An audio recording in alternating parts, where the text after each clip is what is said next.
three, four, five, six. Number one is an idiom expression, brick by brick.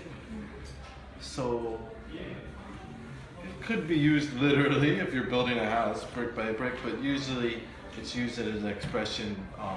If you do something brick by brick, you are doing it piece by piece is another similar expression. You are doing it slowly, methodically. It also kind of implies that you're doing it yourself, you know. They say he built SoftBank brick by brick.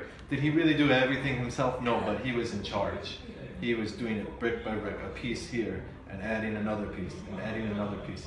Slowly, methodically, by yourself, but also brick is a very strong substance, right? So it also can imply that it's something that is, you're not doing it really quick and weak.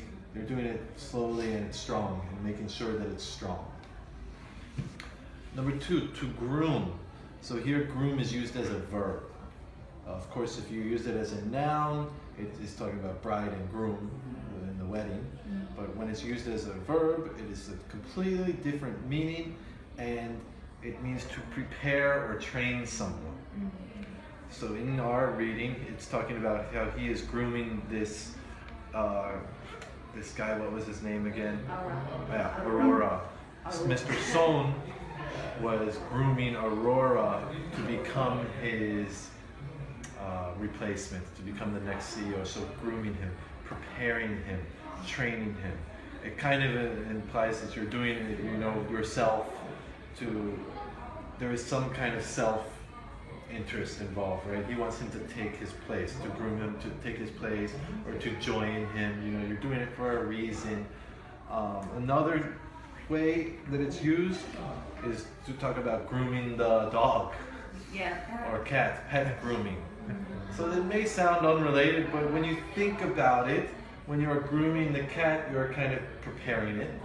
You're kind of getting it ready, cleaning it, but you're grooming it, making it look nice, preparing it, getting it ready. So it's different, but kind of related meaning. Number three, to oust someone. So this is used as a verb. To oust someone means to kick them out, to get them out, to boot them out from their position or from their place. So a lot of times if there is some government, maybe dictatorship or something like that, you oust them and you take control, you oust them. And here they use it in the company. In the end, it says some investors drove a campaign to oust him from his post, and they were successful because he had to resign. So they ousted him. They got him out, they kicked him out from that position, from that place. Number four, to hand pick. I think this one is relatively easy to understand. You can literally hand pick cotton or something like that. But here it's talking about selecting very carefully by yourself.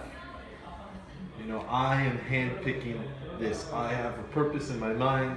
I have a goal. I know what I want. So I'm going to hand pick.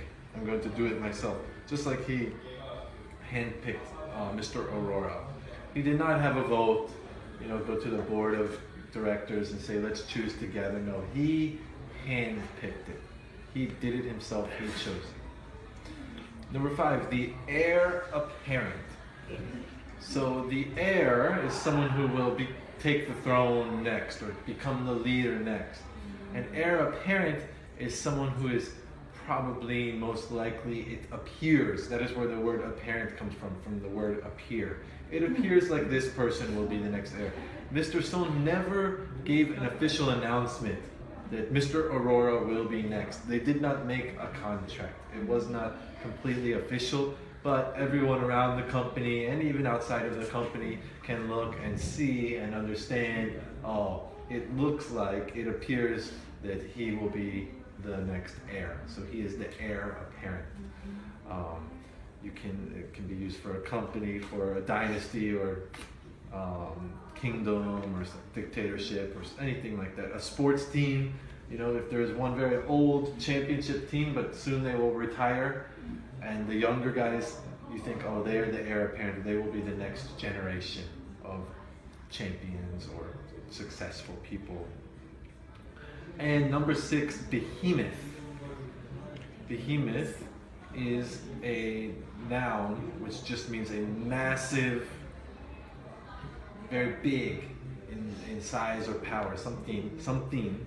It's a noun that is very big, massive in size. So a lot of times it is used with people to describe some athlete or to describe some fighter or some soldier. You know, he was a behemoth. He was really big, not big, really big. So there's a lot of words we have to describe big: huge, gigantic, blah blah blah. Behemoth is a noun, so it's something, a person. It can be used to describe some type of animal or monster. There's some part in the Bible where they use the word behemoth. So many people argue that it was a dinosaur, right? And then other scientists are like, no, you're crazy, dinosaurs were dead millions of years ago. So it can be used to describe an animal or a creature. It can also be used to describe things that aren't alive. Here they describe companies. It's a growing behemoth in the region. Or no, sorry, countries, China and India. But you could use it to describe companies, you know, Google or Apple. These are real behemoths. Huge companies, massive. They use it to describe India and China, right? Because those are the two biggest countries in the world population-wise, over 1 billion people in each of those countries. Number 3 is United States with like 340 million, right? So China and India are so much bigger than everyone else. Yeah, that's all 6 of them. Any questions?